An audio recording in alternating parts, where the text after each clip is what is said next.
इसके बाद अगला प्रश्न है कि y का वह मान ज्ञात कीजिए जिसके लिए बिंदुओं P 2-3 और Q 10y के बीच की दूरी 10 मात्रक है।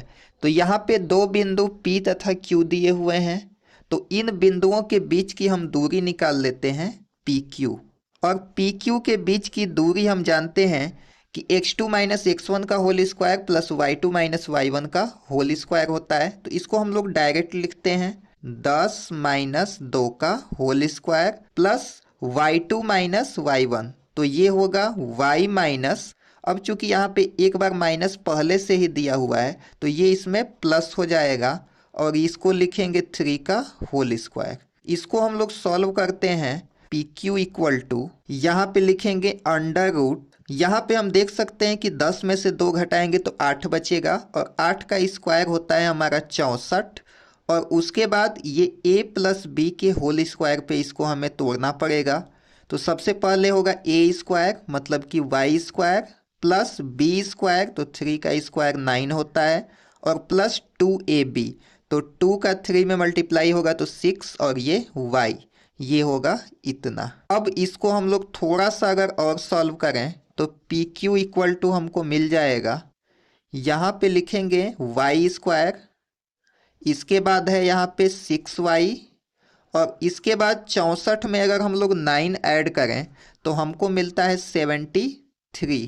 तो इसको हम लोग इतना लिख लेंगे। अब चूंकि प्रश्न में कह रहा है कि इसका दूरी 10 मात्रक है, मतलब कि ये 10 मात्रक के बराबर है, तो लिखेंगे प्रश्नानुसार root y square plus 6y plus 73 equal to 10, क्योंकि ये कह रहा है कि इसकी दूरी ये जो आया है ये 10 मात्रक है। इसके बाद हम दोनों पक्षों का वर्ग कर लेते हैं।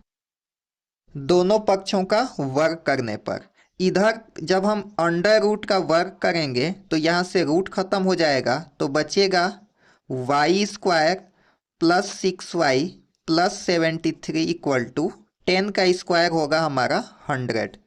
और इसको अगर हम लोग और सॉल्व करें तो वाई स्क्वायर प्लस 6y, और इस 100 को हम लोग लेफ्ट हैंड साइड लाएंगे तो 73 में से 100 को माइनस करना पड़ेगा, और जब हम लोग 73 में से 100 को माइनस करेंगे तो हमको मिलेगा -27 इक्वल टू 0। अब ये द्विघात समीकरण बन चुका है और इसे हम लोग हल करेंगे। तो इसके मिडल टर्म को हमें ब्रेक करना है, मतलब कि 27 का हमको ऐसे गुणनखंड करना है कि जोड़ या घटा करके 6 प्राप्त हो। तो हम जानते हैं कि 9 और 3 ऐसी संख्याएं हैं कि जिनको गुणा करने पे 27 आता है और उसको आपस में माइनस करें तो हमको 6 प्राप्त होता है। तो इसको कुछ हम इस प्रकार से लिखेंगे y square minus 3y plus 9y minus 27 equal to 0, क्योंकि 3 में 9 का गुणा करेंगे तो 27 मिलेगा और 9 में से 3 माइनस करेंगे तो हमको 6 मिलेगा। इसके बाद हम लोग क्या कर सकते हैं, यहीं पे हम इसको सॉल्व करेंगे नीचे, क्योंकि स्पेस नहीं बचा हुआ है। यहाँ से हम लोग y को कॉमन करेंगे तो y कॉमन होगा तो इसमें एक y बचेगा, और माइनस यहाँ से y बाहर गया है तो यहाँ से 3 बचेगा, प्लस तो यहाँ से 9 को कॉमन करेंगे तो बचेगा 3y, और 27 में 9 का भाग देंगे तो बचेगा ये 3y नहीं बचेगा, क्योंकि 9 में से 9 कॉमन हुआ है तो यहाँ पे केवल y बचेगा, और 27 में 9 का भाग देंगे तो बचेगा हमारा 3 इक्वल टू 0। इसके बाद हम लिखेंगे y माइनस 3, तो ये होगा y माइनस 3, और एक बार लिखेंगे y प्लस 9, तो ये लिखेंगे y प्लस 9 इक्वल टू 0। अब यहाँ से अगर हम लोग y का मान निकालें तो हम लिख सकते हैं कि y माइनस 3 बराबर 0, या तो y प्लस 9 बराबर 0, तो लिखेंगे y प्लस 9 बराबर 0। और यहाँ से हमको y का मान मिलेगा, -3 को राइट हैंड साइड लेके जाएंगे तो 3 मिलेगा, और यहाँ से 9 को राइट हैंड साइड लेके जाएंगे तो -9 मिलेगा। तो इसलिए अतः y का मान 3 या -9 है, ये हमारा आंसर हो जाएगा। इसके बाद नेक्स्ट प्रश्न है कि बिंदुओं a -2 और b 8 को जोड़ने वाले रेखाखंड AB को 4 बराबर भागों में विभाजित करने वाले बिंदुओं के निर्देशांक ज्ञात कीजिए। तो सबसे पहले हम AB एक रेखाखंड बनाएंगे। यहाँ पे बनाते हैं A और यहाँ पे बनाते हैं B। ये एक रेखाखंड है और कह रहा है कि इसको 4 बराबर भागों में विभाजित करने वाले बिंदु। तो 4 बराबर भाग में विभाजित करना है तो ये हो गया इसका आधा और ये हो गया इसका आधा और ये इसका आधा। ये एक भाग, यहाँ से यहाँ तक 2 भाग, यहाँ से यहाँ तक 3 और यहाँ से यहाँ तक 4 भाग। और इसको हम लोग नाम दे देते हैं C, D और E। तो इन तीनों बिंदुओं के हमको निर्देशांक ज्ञात करने हैं।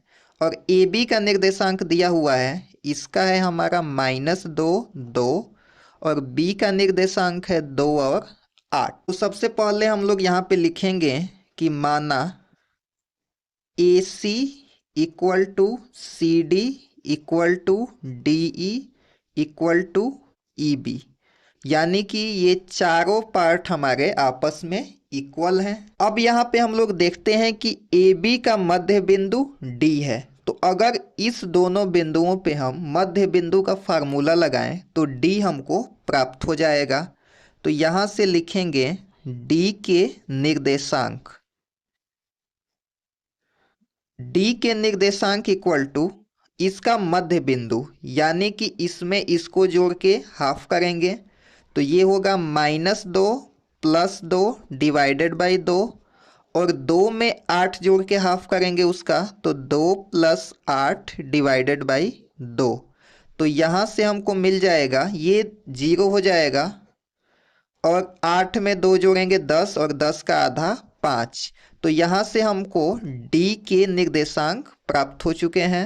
इसके बाद हम देख सकते हैं कि यहाँ पे D हमको मिला है 0 और 5 कि A और D का मध्य बिंदु C है। तो अगर इस पे और इस पे मध्य बिंदु का फार्मूला फिर से लगाएं तो हमको C भी प्राप्त होगा। तो लिखेंगे C के निर्देशांक।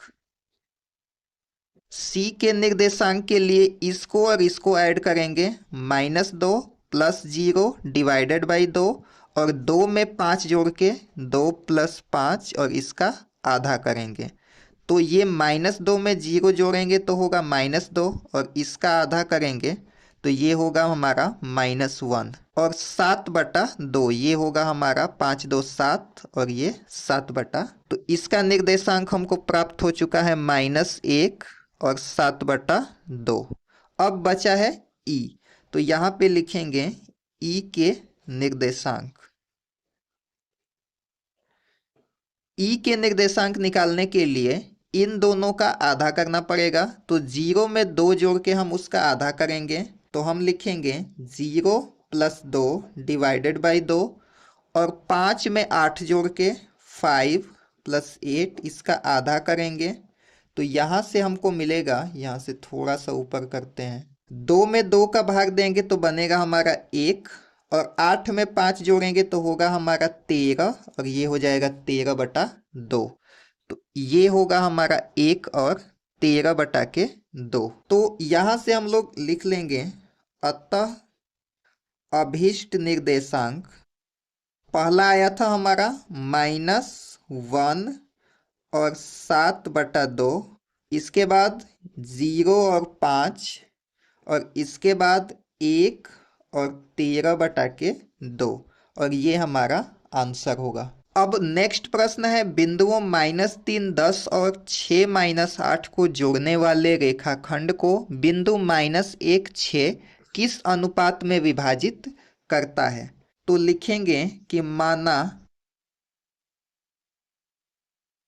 दिए गए बिंदुओं A -3 10 तथा B 6 8 को P -1 6 M1 और M2 के अनुपात में विभाजित करता है। अब यहाँ से हम विभाजन सूत्र लगाएंगे तो लिखेंगे विभाजन सूत्र से, ये दिया हुआ है -1 6, ये बिंदु दिया हुआ है, ये इसको विभाजित करेगा M1 x2 + M2 x1 divided by m1 plus m2। इसके बाद m1 y2 plus m2 y1 divided by plus m2। ये यहाँ पे x1 y1 और x2 y2 है, तो इसका मान हम लोग यहाँ पे रख लेते हैं। तो ये होगा -1 6 इक्वल टू, यहाँ पे जल्दी से मान रख के उसके बाद आपको बताते हैं। ये होगा m1 गुणे 6 प्लस m2 गुणे -3 divided by m1 plus m2, m1 गुणे -8 प्लस m2 गुणे -10 divided by m1 plus m2। यहाँ से हम लोग x1 y1 और x2 y2 के मान यहाँ पे पुट कर दिए हैं। इसके बाद हम लोग क्या करते हैं कि इसको मल्टीप्लाई भी कर लेते हैं। तो m1 का 6 में मल्टीप्लाई होगा तो होगा 6m1। उसके बाद 3 का m2 में मल्टीप्लाई होगा तो ये होगा 3m2, और ये माइनस का प्लस में मल्टीप्लाई होगा तो होगा -3m2 डिवाइडेड बाई ये वाला m1 प्लस m2, यहाँ से ब्रैकेट लगा देते हैं। इसके बाद ये 8 का m1 में मल्टीप्लाई होगा तो होगा -8m1। उसके बाद 10 का m2 में मल्टीप्लाई होगा तो लिखेंगे +10m2 divided by m1 plus m2। अब यहाँ से हम लोग देख सकते हैं कि ये -1 इसके बराबर होगा और 6 वाला इसके बराबर होगा। तो यहाँ से हम लिखेंगे अतः -1 equal to 6m1 -3m2 divided by m1 plus m2, और सेकेंड बनेगा 6 इक्वल टू ये दूसरा वाला -8m1 plus 10m2 divided by m1 plus m2। अब दोनों को हम लोग सॉल्व करेंगे, इसको थोड़ा सा और ऊपर करते हैं। अब इसका हम लोग क्रॉस मल्टीप्लाई करेंगे, इसको ऐसे लिख दें तो और आसान रहेगा। अब इसका हम लोग क्रॉस मल्टीप्लाई करेंगे तो ये होगा 6m1 -3m2 इक्वल टू -1, और ये है m1 प्लस m2। इसको हम लोग और सॉल्व करेंगे तो ये होगा 6m1 -3m2 equal to -m1 -m2। अब इसको हम लोग राइट हैंड साइड लेके आएंगे तो ये -m1 आके इसमें प्लस होगा तो ये होगा 7m1, और ये -m2 आके प्लस इसमें होगा तो ये होगा -2m2 इक्वल टू 0। अब इसको अगर हम राइट हैंड साइड लेके जाएं तो ये होगा 7m1 इक्वल टू 2m2। अब हम लोग क्या करते हैं कि m2 को लेफ्ट हैंड साइड लेके आते हैं और 7 को राइट हैंड साइड लेके आते हैं तो ये बनेगा m1 upon m2 equal to 2/7। और यहाँ का ये जो दूसरा वाला बचा हुआ है इसको भी हम लोग सॉल्व करेंगे। तो इसको हम लोग मल्टीप्लाई करते हैं तो ये बनेगा, यहाँ पे लिखेंगे और इसका मल्टीप्लाई इसमें करेंगे तो होगा 6 times m1 plus m2 equal to -8m1 plus 10m2। यहाँ पे हमको और लिखना ही पड़ेगा, नीचे तक यहाँ पे हमको लिखना पड़ेगा। ये 6 का अंदर मल्टीप्लाई करेंगे तो होगा 6m1 plus 6m2 equal to -8m1 plus 10m2।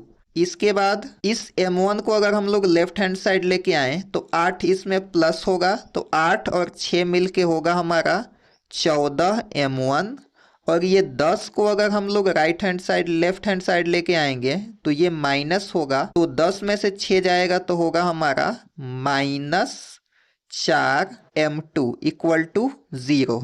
और यहाँ से अगर इसको हम लोग इधर लेके जाएं 14m1 इक्वल टू 4m2, और यहाँ से अगर हम लोग m2 को लेफ्ट हैंड साइड और 14 को राइट हैंड साइड लेके जाएं तो ये बनेगा m1 upon m2 equal to 4/14। ये 2 से 2 बार में कटेगा और ये 2 से 7 बार में, मतलब कि ये 2/7 आएगा। तो यहाँ से लिखेंगे अतः अभीष्ट अनुपात 2:7 है। ये हमारा आंसर होगा।